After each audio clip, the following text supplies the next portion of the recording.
नमस्कार, शाम के 7 बजे हैं। खबर दमदार के इस वक्त के बुलेटिन के साथ मैं हूं अनुपम। आगरा में सीबीआई की छापेमारी, छावनी परिषद ऑफिस में छापा मारा गया है। जमीन बंगले की खरीद फरोख्त का यह मामला है। कर्मचारियों से की जा रही है पूछताछ। अहम कागजात सीबीआई टीम ने चेक किए हैं। बड़ी खबर यहां पर हम आपको बता रहे हैं, जमीन बंगले की खरीद फरोख्त का यह पूरा मामला है। अहम कागजात सीबीआई की टीम ने चेक किए हैं।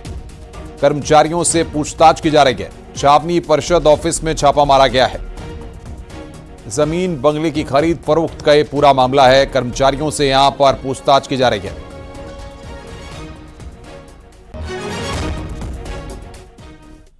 खबर नोएडा से, पुलिस ने फर्जी कॉल सेंटर का पर्दाफाश किया। 13 आरोपियों को गिरफ्तार किया है।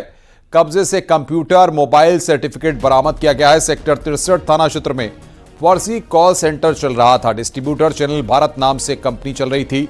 प्रोडक्ट्स का सोशल मीडिया पर प्रचार प्रसार और डिस्ट्रीब्यूटरशिप देने के नाम पर धोखाधड़ी करते थे। जम्मू के एक शख्स ने शिकायत की थी, जिसके बाद पुलिस ने कार्रवाई की। पीड़ित के साथ 4,86,000 की धोखाधड़ी हुई थी। सैकड़ों लोगों के साथ ऐसा फ्रॉड किया है। थाने पे लगभग 10 से 12 कंप्लेंट्स हमको मिली थी और इनके जो भी ट्रांजैक्शंस हम लोग को अकाउंट से मिलेंगे, हम लोग उनमें भी जानकारी करेंगे और अन्य जो पीड़ित हैं हम लोग उनको भी अपनी केसदारी का पार्ट बनाएंगे। मास्टरमाइंड इसमें कई लोग हैं और उनमें कई लोगों को गिरफ्तार किया गया। बस इसमें एक डायरेक्टर जो है अभी उसकी गिरफ्तारी शेष अभी शेष है। जल्दी उसको गिरफ्तार भी किया जाएगा। भदोई में सरकारी योजनाओं का लाभ देने के नाम पर एयरटेल पेमेंट बैंक और फिनो बैंक के फ्रेंचाइजी संचालकों ने कई लोगों से ठगी की। आवास योजना में केवाईसी करने के नाम पर एक व्यक्ति के बैंक खाते से 7,000 रुपए निकाले थे। पुलिस ने इस मामले की तहकीकात की तो पता चला कि आशीष कुमार दुबे और विपिन पांडे एयरटेल पेमेंट बैंक और फिनो बैंक के फ्रेंचाइजी संचालक थे। आवास योजना का लाभ दिलाने के लिए केवाईसी के नाम पर थंब्स इंप्रेशन डिवाइस पर अंगूठा लगाकर बैंक खातों से रुपए निकालते थे। दोनों के कब्जे से फ्रेंचाइजी के 2 रजिस्टर और थंब्स इंप्रेशन डिवाइस बरामद किया गया है। ये दोनों युवक एयरटेल पेमेंट बैंक और फिनो बैंक की फ्रेंचाइजी चलाते थे और फ्रेंचाइजी चलाने के साथ साथ ग्रामीण व्यक्तियों को सरकारी योजनाओं का लाभ दिलाने के नाम पर, उनका केवाईसी अपडेट करने के नाम पर उन्हें ठग लिया करते थे। इसके संबंध में थाना कोयरोना पर 26 दिसंबर को एक सूचना प्राप्त हुई थी, जिसमें एक अभियोग भी पंजीकृत करते हुए इन अभियुक्तों की तलाश की जा रही थी। इनकी आज गिरफ्तार कर इनके विरुद्ध विधिक कार्रवाई की जा रही है। प्रयागराज में करंट लगने से 2 मजदूरों की मौत हो गई। शादी समारोह में लगे टेंट को खोलते समय हादसा हुआ। लोहे की पाइप में बिजली का तार छूने से करंट उतरा। हादसे में एक मजदूर गंभीर रूप से घायल हो गया। घटना गगौर गांव की है। घायल मजदूर को एसआरएन अस्पताल में भर्ती कराया गया है।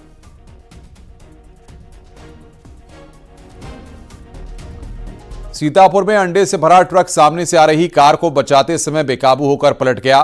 ट्रक के बीच सड़क पलटने के दौरान उसकी चपेट में आई कार का अगला हिस्सा बुरी तरह डैमेज हो गया।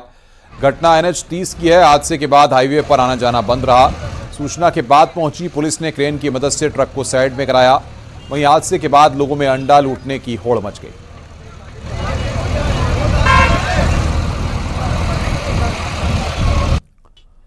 महोबा और सहारनपुर में आग का तांडव देखने को मिला है। महोबा में घर में खाना बनाने के बाद गैस सिलेंडर फटने से आग लग गई।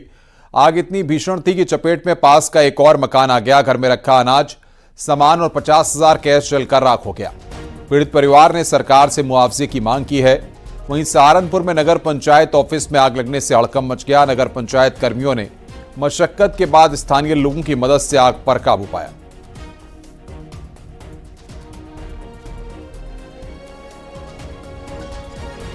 मऊ में लखनऊ बलिया हाईवे पर हादसा हो गया। तेज रफ्तार टेंपू बेकाबू होकर पलट गया। हादसे में 6 लोग गंभीर रूप से घायल हो गए, जिसमें से 3 की हालत नाजुक बताई जा रही है। फिलहाल सभी घायलों को हायर मेडिकल सेंटर भेजा जा रहा है।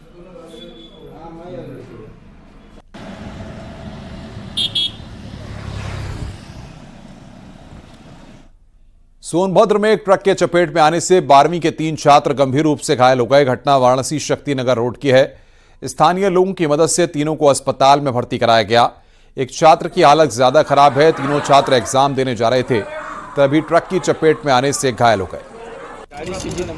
3 लड़का एक ही बाइक पर जा रहे थे एग्जाम देने के लिए। उसी समय इनका एक्सीडेंट हो गया। उसके बाद चौपन लाया गया। सभी को प्राथमिक इलाज किया गया। उस तीनों के सामुदायिक स्वास्थ्य अस्पताल से जिला अस्पताल, डिस्ट्रिक्ट अस्पताल के लिए रेफर कर दिया गया है। कुछ दिन पहले ही मऊ के शीतला माता मंदिर में चोरी हुई थी। पुलिस ने इस वारदात का खुलासा कर दिया है और आरोपी को गिरफ्तार कर लिया है। मंदिर में चोरी की घटना को अंजाम देने वाला राष्ट्रीय स्तर का खिलाड़ी निकला। पुलिस के साथ हुए एनकाउंटर में आरोपी दीपक राय को पुलिस ने गिरफ्तार किया है और उसके पास से चोरी का सामान भी बरामद किया है। प्रसिद्ध मंदिर है शीतला माता मंदिर। ये कौन डाला है? गजब आदमी। बड़ी और सनसनीखेज चोरी की घटना हुई थी, जिसमें 50 नग ज्वेलरी चोरी गए थे, जिसका अभियोग कोतवाली नगर में पंजीकृत किया गया था।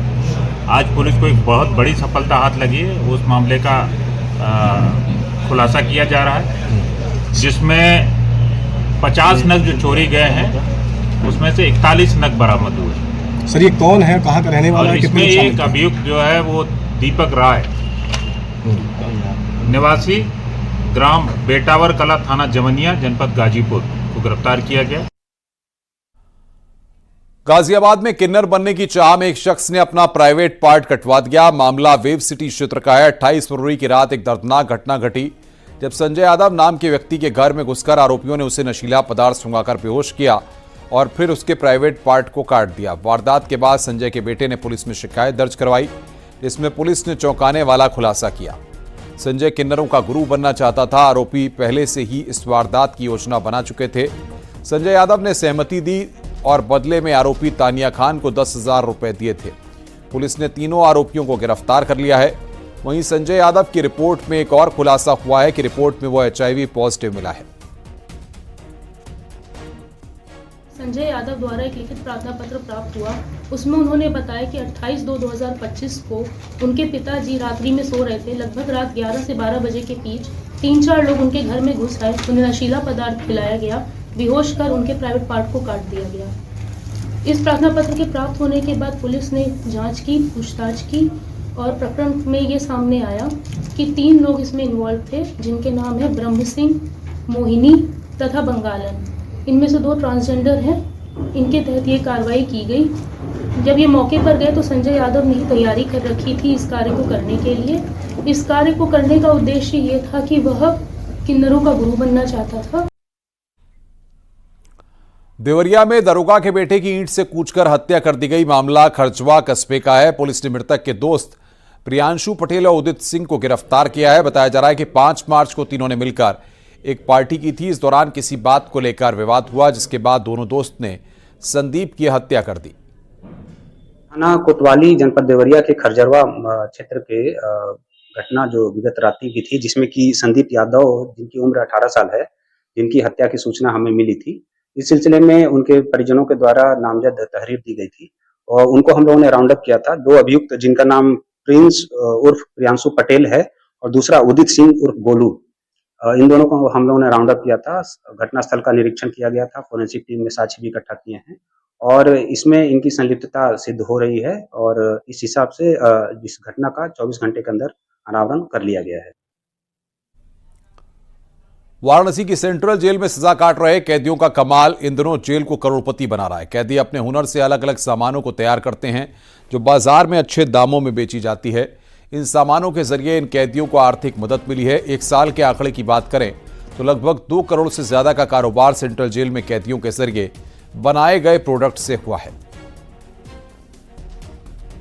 टर्नओवर हो जा रही है और क्या क्या चीजें बनाई जा रही है? टर्नओवर हमारा जो है कारागार का उद्योग 2 प्रकार से यहाँ संचालित है। एक तो कोऑपरेटिव के माध्यम से है और एक हमारे सरकारी उद्योग है, ट्रेडिशनल हम उनको बोलते हैं, ट्रेडिशनल उद्योग। तो इन जो हमारा कोऑपरेटिव है वो उसको लगभग जो है 1 से 1.5 करोड़, कभी कभी लगभग 2 करोड़ तक के आदेश हम लोगों को प्राप्त होते हैं। बागपत में जमीन के विवाद में बड़े भाई ने छोटे भाई की सुपारी देकर हत्या करवा दी। 6 लाख की सुपारी लेकर स्टीटर बदमाश शुभम और विपुल ने गोली मारकर हत्या कर दी। जंगल में शव पड़ा मिलने के बाद पुलिस ने एक आरोपी को गिरफ्तार कर लिया है। जमीन और मकान बंटवारे को लेकर बड़े भाई और छोटे भाई के बीच विवाद था। पुलिस ने फरार चल रहे आरोपी भाई कासिम और स्टीटर विपुल की तलाश तेज कर दी है। ही डेड बॉडी बरामद हुई है। आज शुभम गिरफ्तार इसमें जेल जा रहा है। इसका सगा भाई जिसने घटना कारित कराई काशी में फरार हो गया है और विपुल जो कि हिस्ट्री सीटर है वो पहले से ही फरार था। इसमें हमारी पुलिस टीम इसमें लगी हुई है। अतिशीघ्र हम लोग इसे अरेस्ट करेंगे और पूरे मामले को का पटाक्षेप करेंगे। ये जो हमारी परिषदीय विद्यालय है जनपद बागपत में, उसमें किसी में अध्यापक रहा है, लेकिन वर्तमान में 1.5 वर्ष से सस्पेंड चल रहा है। किसी डॉक्यूमेंट के सत्यापन को लेकर इसमें कार्रवाई हुई थी और ये शिकायत छोटे भाई ने उसके की थी जिसकी साजिद की हत्या हुई है, तो उसको लोग और दुश्मनी इसकी बढ़ गई थी। इसी बात को लेकर इनकी हत्या की गई। अलीगढ़ मुस्लिम विश्वविद्यालय में होली मिलन कार्यक्रम की अनुमति नहीं मिलने से विवाद बढ़ गया है। छात्रों ने प्रशासन के फैसले पर सवाल उठाए हैं। यूनिवर्सिटी कैंपस में रहने वाले हिंदू छात्रों ने 9 मार्च को एएमयू के क्लब में होली मिलन कार्यक्रम की इजाजत मांगी थी, जिसे देने से यूनिवर्सिटी प्रशासन ने इनकार कर दिया। एएमयू की तरफ से कहा गया है कि वे कैंपस में कोई नई परंपरा शुरू करने की इजाजत नहीं दे सकते और हर साल जिस तरह से होली मनाई जाती है छात्र उसी तरह से होली मना सकते हैं। एएमयू प्रशासन ने कहा कि इसके लिए अलग से किसी परमिशन की जरूरत नहीं है।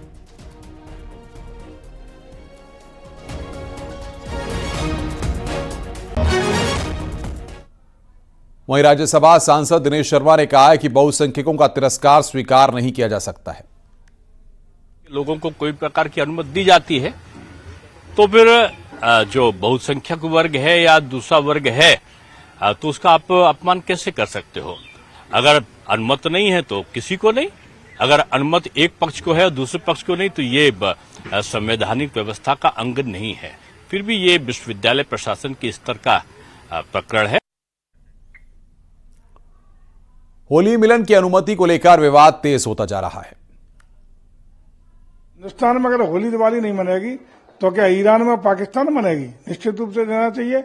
यदि वहां मुस्लिम त्योहारों को मनाने का अनुमति है तो हिंदू त्योहारों पर भी अनुमति देनी चाहिए ताकि सांप्रदायिक सौहार्द और वातावरण बना। यूनिवर्सिटी के अपने लाज हैं, यूनिवर्सिटी के अपने कानून हैं, कायदे कानून हैं। अगर वो अपने हिसाब से मना करती है तो इसमें भड़कने जैसी कोई बात नहीं है। हाँ, जो छात्रों का एतराज है कि दूसरे समुदाय के लोगों को जो त्योहार मनाने की वहां आजादी है, तो इसके लिए यूनिवर्सिटी को सोचना चाहिए कि अगर आजादी दी जाए तो सबको अपना त्योहार मनाने की आजादी दी जाए। मुख्यमंत्री योगी आदित्यनाथ ने गोरखपुर और बस्ती मंडल के 2500 युवाओं को 100 करोड़ रुपए लोन काटा। इस अवसर पर उन्होंने कहा कि प्रदेश के 10 लाख नए युवाओं को उद्यमी बनाने का अभियान शुरू किया गया है। योजना को लागू हुए 1.25 महीने ही हुए हैं, लेकिन 2 लाख से अधिक आवेदन आ चुके हैं। 1000 करोड़ रुपए का ऋण बांटा जा चुका है।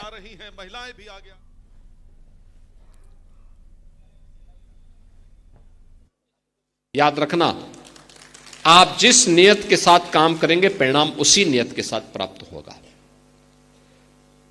बैंक की मूल पूंजी आपको जमा करनी होगी।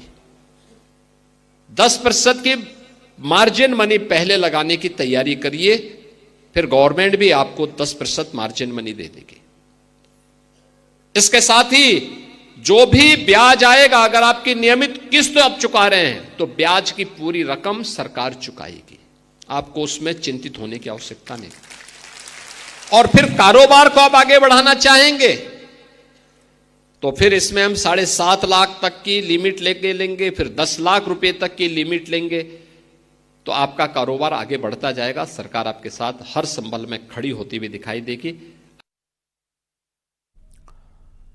शमी विवाद में मोहसिन रजा का बयान आया है। मौलवी रजवी अपना बयान वापस लें। सफर में रोजे की छूट होती है, यह बंदे और अल्लाह के बीच का मामला है। मोहसिन रजा ने इस बात को कहा है। वो अपना राष्ट्र कर्तव्य निभाने के लिए गए हुए हैं और धर्म हमारा इसकी इजाजत देता है, क्योंकि हमारे दीन में जबरदस्ती नहीं है। और मुल्ला जी कह रहे हैं माफी मांगिए, आपने गुनाह किया है, तो गुनाह तो आपने किया है ये बोलकर, क्योंकि आपको बोलने का अधिकार नहीं था, आपको दीन के बारे में मालूमात नहीं है, तो इसलिए आपने जब ये बोला तो अब आपको माफी मांगना चाहिए पूरे देश से, क्योंकि वो हमारे राष्ट्र का धर्म निभाने के लिए गए हुए हैं। गेंदबाज मोहम्मद शमी को लेकर जुबानी जंग छिड़ गई है। दरअसल चैंपियंस ट्रॉफी के मैच के दौरान खेलते वक्त शमी पानी पीते नजर आए थे। तब से ही वे कुछ मौलवियों के निशाने पर हैं। वहीं पूर्व खिलाड़ी राहुल शर्मा ने कहा कि शमी का ये कदम उस वक्त के लिहाज से उचित लगता है। देखिए जी, मुझे इस्लाम या शरीयत के बारे में कुछ ज़्यादा जानकारी नहीं है और मैं इसके लिए कोई टिप्पणी भी नहीं देना चाहता, परंतु एक खिलाड़ी होने के नाते एक खिलाड़ी को खेल खेलने की भावना और खेलते वक्त देश को जिताने की भावना सर्वोप्रिय मानी जाती है। तो मेरा मानना यह है कि उस हिसाब से शमी का ये कदम कुछ गलत नहीं है। तो मैं यही आशा करता हूं कि इस विषय को धर्म या आस्था को आहत करने की दृष्टि से ना जोड़ा जाए। धन्यवाद। और इस पूरे विवाद पर शमी के कोच बदरुद्दीन सिद्दीकी ने क्या कहा, वो आपको सुनाते हैं। 50 ओवर का मैच खेल रहा है वो, और इंटरनेशनल मैच है वो, और ऐसे में रोज़ा नहीं रख सकता आदमी। देखिए, जाहिर सी बात है, बहुत एफर्ट करना पड़ता है। 140 की गेंद जब फेंकता है बंदा तो जाहिर सी बात है पूरा एफर्ट लगाना पड़ता है, और उसमें आप रोज़ा रख के बॉल नहीं डाल सकते, और फास्ट बॉलर है वो ख़ास तौर से। और जाहिर सी बात है 3-3.5 घंटे आपको ग्राउंड में रहना है। उसके बाद आपका बैटिंग अगर भी आती है तो बैटिंग में भी करीब 8 घंटे का 7 घंटे का मैच होता है पूरा 50 ओवर का, तो उसमें आप रोज़ा रख के ग्राउंड में नहीं रह सकते। और जो भी इस बारे में कह रहे हैं उनको नहीं कहनी चाहिए ये चीज़ें, क्योंकि देखिए इस टाइम वो पहले देश के लिए कर रहा है। वो ऐसा नहीं कोई लोकल मैच खेल रहा हो तो चलो ठीक है भाई, वो देश के लिए खेल रहा है, और चैम्पियन ट्रॉफी का सेमीफाइनल मैच खेल रहा है, तो बहुत बड़ा मैच है। और अब हम लोगों को तो सपोर्ट में खड़ा होना चाहिए सब। एसपी विधायक अबू आजमी के बाद शायर मुनव्वर राणा के बेटे तबरेज राणा ने भी विवादित बयान दिया है। तबरेज ने कहा कि औरंगजेब ने 48 साल तक राज किया। अगर उन्होंने हिंदुओं का कत्लेआम किया होता तो इतने लोग बचते ही कैसे? अगर उन्होंने मंदिर तोड़े होते तो वे 48 साल तक टिकते कैसे? आज के दौर में बुलडोजर का इस्तेमाल किया जा रहा है, लेकिन तब उनके पास 48 साल थे। 48 साल हुकूमत की है औरंगजेब ने। 48 साल में अगर वो हमारे हिंदू भाइयों का कत्लेआम करता तो कितने कर लेता? रह जाते हमारे हिंदू भाई। अगर वो खुदा न करे हमारे मंदिर शहीद करता तो क्या हमारे मंदिर बचते? 48 साल में यहाँ 10 साल की हुकूमत नहीं है, कितनी जगह बुलडोजर चल गया। उसे 48 साल का वक्त मिला था, तब ना आप थे ना सोशल मीडिया थी। वो जो चाहता कर लेता, नामो निशान मिट जाता। अगर वो इतना आतंकी होता तो जो इस हालात पे है अबू आसिम साहब पे, जो आप कह रहे हैं कि मुकदमे हुए और ये वो, तो उनका शेर है कि शायद ये ज़र्फ है हमारा जो खामोश हूं अब तक, वरना तो तेरे ऐब भी मालूम है सारे, और हर जुर्म मेरी जात से मंसूब है इतना, क्या मेरे सिवा शहर में मासूम है सारे? सिर्फ हम ही निशाना बनते हैं। होली पर मौलाना फिरंगी महली की एडवाइजरी आई है। लखनऊ जामा मस्जिद में होली के दिन जुमे की नमाज के लिए समय बढ़ा दिया है। 1 बजे की बजाय अब दोपहर 2 बजे नमाज होगी। मौलाना फिरंगी महली ने मस्जिद कमेटियों से भी अपील की है कि वो समय को बढ़ा दें, क्योंकि रमजान में होली के दिन जुमे की नमाज है।